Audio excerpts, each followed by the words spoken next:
अगर हमें समझना है कि न्यूक्लियर बम कैसे काम करता है, तो सबसे पहले हमें समझना होगा कि परमाणु यानी एटम क्या होता है। दोस्तों, इस पूरी दुनिया में जो भी चीज़ मौजूद है, चाहे वो हवा हो, पानी हो, पत्थर हो, पेड़ पौधे हों या इंसान, सब कुछ बहुत छोटे छोटे कणों से बना हुआ है। इन सबसे छोटे कणों को कहा जाता है परमाणु, एटम।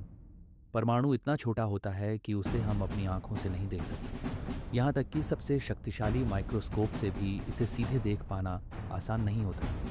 अगर हम एक बाल को लें और उसे लंबाई में काटते जाएं, तो उसके अंदर लाखों करोड़ों परमाणु मौजूद होंगे। अब सवाल आता है, परमाणु के अंदर क्या होता है?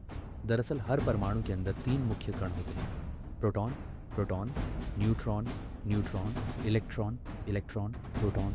और न्यूट्रॉन परमाणु के बिल्कुल बीच में होते हैं। इस हिस्से को कहा जाता है न्यूक्लियस। न्यूक्लियस न्यूक्लियस को आप परमाणु का दिल भी कह सकते हैं। और इलेक्ट्रॉन इस न्यूक्लियस के चारों तरफ बेहद तेज गति से घूमते रहते हैं। लेकिन सबसे महत्वपूर्ण बात यह है कि न्यूक्लियस के अंदर बहुत बड़ी मात्रा में ऊर्जा छुपी होती है। ये ऊर्जा इतनी ज़्यादा होती है कि अगर इसे सही तरीके से बाहर निकाला जाए तो एक छोटा सा परमाणु भी भयानक ताकत पैदा कर सकता है।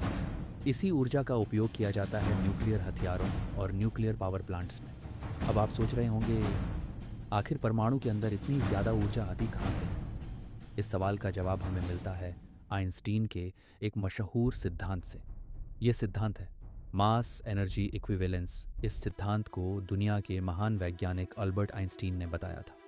इसका मतलब है कि द्रव्यमान, मैस को ऊर्जा, एनर्जी में बदला जा सकता है। और जब परमाणु टूटता है तो उसके बहुत छोटे से द्रव्यमान का हिस्सा शुद्ध ऊर्जा में बदल जाता है। यही कारण है कि इतने छोटे से परमाणु से भी इतनी बड़ी ऊर्जा निकल सकती है। और जब करोड़ों करोड़ों परमाणु एक साथ टूटते हैं तो वह बन जाता है न्यूक्लियर विस्फोट। लेकिन अभी भी एक बड़ा सवाल बाकी है, परमाणु टूटता कैसे है?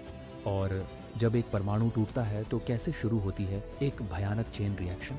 इसी रहस्य को हम आगे समझेंगे। बने रहे हमारी वीडियो में। अब तक हमने समझा कि हर चीज़ परमाणुओं से बनी होती है और परमाणु के अंदर एक न्यूक्लियस होता है जिसमें बहुत बड़ी मात्रा में ऊर्जा छुपी होती है। लेकिन असली सवाल अभी भी वही है, आखिर इस ऊर्जा को बाहर कैसे निकाला जाता है? इसका जवाब छुपा है एक वैज्ञानिक प्रक्रिया में जिसे कहा जाता है न्यूक्लियर फिशन। न्यूक्लियर फिशन का मतलब होता है किसी भारी परमाणु का दो छोटे परमाणुओं में टूट जाना। जब एक भारी परमाणु टूटता है तो उससे तीन चीज़ें निकलती हैं: बहुत ज़्यादा ऊर्जा, तेज गति वाले न्यूट्रॉन और दो छोटे परमाणु। यही प्रक्रिया न्यूक्लियर बम और न्यूक्लियर रिएक्टर दोनों की मूल तकनीक है। कुछ परमाणु ऐसे होते हैं जो बहुत भारी और अस्थिर होते हैं, जैसे कि यूरेनियम 235, प्लूटोनियम 239। ये परमाणु इतने बड़े होते हैं कि अगर इनके न्यूक्लियस से कोई तेज़ न्यूट्रॉन टकरा जाए तो ये परमाणु तुरंत दो हिस्सों में टूट सकता है। जब ये टूटता है तो अचानक बहुत बड़ी ऊर्जा निकलती है और इसी के साथ निकलते हैं दो या तीन नए न्यूट्रॉन। अब शुरू होती है असली कहानी। ये नए न्यूट्रॉन खाली नहीं रहते, ये आगे जाकर दूसरे परमाणुओं से टकराते हैं और उन्हें भी तोड़ देते हैं। फिर उन परमाणुओं से भी न्यूट्रॉन निकलते हैं और फिर वे आगे और परमाणुओं को तोड़ते हैं। यही प्रक्रिया लगातार चलती रहती है और इसी को कहा जाता है nuclear chain reaction. Nuclear chain reaction की सबसे डरावनी बात यह है कि यह बहुत तेज़ी से बढ़ती है। मान लीजिए शुरुआत में सिर्फ एक परमाणु टूटता है, उससे तीन न्यूट्रॉन निकलते हैं। अब ये तीन न्यूट्रॉन तीन और परमाणुओं को तोड़ेंगे। अब कुल 3 परमाणु टूटे, इनसे निकलेंगे लगभग 9 न्यूट्रॉन। फिर ये 9 परमाणु तोड़ेंगे, फिर 27, फिर 81 और यह संख्या कुछ ही पलों में करोड़ों तक पहुंच जाती है। ये पूरी प्रक्रिया 1 सेकंड से भी कम समय में हो जाती है और तभी होता है भयानक न्यूक्लियर विस्फोट। साधारण बमों में ऊर्जा आती है रासायनिक प्रतिक्रिया से, लेकिन न्यूक्लियर बम में ऊर्जा आती है परमाणु के न्यूक्लियस से। यही कारण है कि न्यूक्लियर बम साधारण बमों से लाखों गुना ज़्यादा शक्तिशाली होता है। अगर हम तुलना करें तो एक छोटा न्यूक्लियर बम हज़ारों टन TNT के बराबर ऊर्जा पैदा कर सकता है। इस प्रक्रिया की खोज 1938 में हुई थी। जर्मनी के वैज्ञानिक ऑटो हान और फ्रिट्ज स्ट्रासमन ने प्रयोग करते हुए पाया कि जब यूरेनियम पर न्यूट्रॉन डाले जाते हैं तो वह 2 हिस्सों में टूट जाता है। बाद में इस प्रक्रिया को समझाया महान वैज्ञानिक लाइजमेटर ने। यहीं से शुरू हुई न्यूक्लियर युग की कहानी। लेकिन सबसे खतरनाक बात यह है, अगर इस प्रक्रिया को नियंत्रित किया जाए तो इससे बिजली बनाई जा सकती है, लेकिन अगर इसे अनियंत्रित छोड़ दिया जाए तो यह बन जाती है दुनिया का सबसे खतरनाक हथियार और इसी सिद्धांत पर बना पहला परमाणु बम, जिसने 1945 में दुनिया का इतिहास बदल दिया। अब तक हमने समझा कि परमाणु के अंदर बहुत बड़ी मात्रा में ऊर्जा छुपी होती है और न्यूक्लियर फिशन के दौरान एक भारी परमाणु टूटकर छोटे परमाणुओं में बदल जाता है। लेकिन असली रहस्य यहाँ से शुरू होता है, क्योंकि जब एक परमाणु टूटता है तो सिर्फ ऊर्जा ही नहीं निकलती, बल्कि उसके साथ निकलते हैं तेज गति वाले न्यूट्रॉन। ये न्यूट्रॉन आगे जाकर दूसरे परमाणुओं से टकराते हैं और उन्हें भी तोड़ देते हैं और फिर वही प्रक्रिया दोबारा होती है। एक परमाणु से शुरू हुई प्रक्रिया धीरे धीरे हजारों, लाखों और करोड़ों परमाणुओं तक फैल जाती है। इसी प्रक्रिया को कहा जाता है न्यूक्लियर चेन रिएक्शन।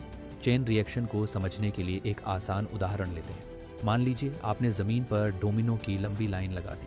अगर आप पहला डोमिनो गिराते हैं तो वह दूसरे को गिराएगा, दूसरा तीसरे को, तीसरा चौथे को, और कुछ ही सेकंड में पूरी लाइन गिर जाएगी। न्यूक्लियर चेन रिएक्शन भी बिल्कुल ऐसा ही काम करती है। एक परमाणु टूटता है, उससे 2 या 3 न्यूट्रॉन निकलते हैं, फिर वे न्यूट्रॉन दूसरे परमाणुओं को तोड़ते हैं, फिर उनसे और न्यूट्रॉन निकलते हैं और यह प्रक्रिया बहुत तेज़ी से बढ़ती जाती है। न्यूक्लियर चेन रिएक्शन की सबसे डरावनी बात है उसकी गति। मान लीजिए शुरुआत में सिर्फ एक परमाणु टूटता है, फिर 1 से 3 परमाणु, 3 से 9 परमाणु, 9 से 27 परमाणु, 27 से 81 परमाणु, और ये सिलसिला कुछ ही पलों में करोड़ों परमाणुओं तक पहुंच जाता है। ये सब कुछ 1 सेकंड के लाखवें हिस्से में हो सकता है और इसी वजह से न्यूक्लियर विस्फोट इतना भयानक होता है। न्यूक्लियर चेन रिएक्शन हर परमाणु में नहीं हो सकती। इसके लिए खास तरह के भारी तत्वों की ज़रूरत होती है, जैसे यूरेनियम 235, प्लूटोनियम 239। इन तत्वों के परमाणु इतने बड़े और अस्थिर होते हैं कि न्यूट्रॉन के टकराते ही टूट सकते हैं। यही वजह है कि ये पदार्थ न्यूक्लियर तकनीक में बेहद महत्वपूर्ण है। नियंत्रित और अनियंत्रित चेन रिएक्शन, यहाँ एक बेहद महत्वपूर्ण अंतर समझना ज़रूरी है। एक, नियंत्रित चेन रिएक्शन, अगर इस प्रक्रिया को धीरे धीरे और नियंत्रित तरीके से किया जाए तो इससे ऊर्जा पैदा की जा सकती है। इसी सिद्धांत पर काम करते हैं न्यूक्लियर पावर प्लांट, जहाँ परमाणु टूटते हैं लेकिन बहुत नियंत्रित तरीके से, और उसी ऊर्जा से बिजली बनाई जाती है। 2, अनियंत्रित चेन रिएक्शन, लेकिन अगर यही प्रक्रिया पूरी तरह अनियंत्रित हो जाए तो सभी परमाणु एक साथ टूटने लगते हैं और तब पैदा होता है भयानक न्यूक्लियर विस्फोट। यही सिद्धांत काम करता है परमाणु बम में। जब न्यूक्लियर बम में चेन रिएक्शन शुरू होती है तो करोड़ों अरबों परमाणु एक साथ टूटते हैं और इतनी ऊर्जा निकलती है कि तापमान लाखों डिग्री तक पहुंच सकता है। एक विशाल आग का गोला बनता है और भयंकर धमाका पूरे इलाके को हिला देता है। यही कारण है कि न्यूक्लियर विस्फोट सामान्य बमों से लाखों गुना ज़्यादा शक्तिशाली होता है।